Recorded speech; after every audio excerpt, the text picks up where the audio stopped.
And ito na ang ating dinner for today. Ayan, try nyo guys. Napakasarap at napakadaling lutuin. Napakadaling gawin. Ayan. Yan. Nilagyan ko lang ng konting asin, paminta, at saka red jelly.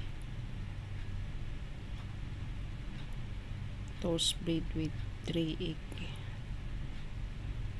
Yan. Tapos, mix nyo lang. Yan. Pagkatapos ng mix, init nyo yung kalan. Nilagyan ko ng mantika na butter. Yan.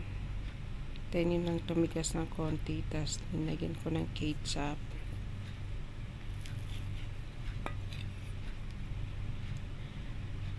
Yes, lagyan din ninyo ng cheese.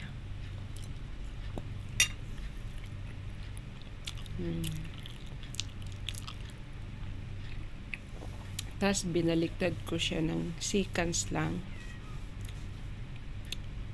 Yan. Pizza Hut kung wari. Ayan, napakasarap, napakadaling gawin.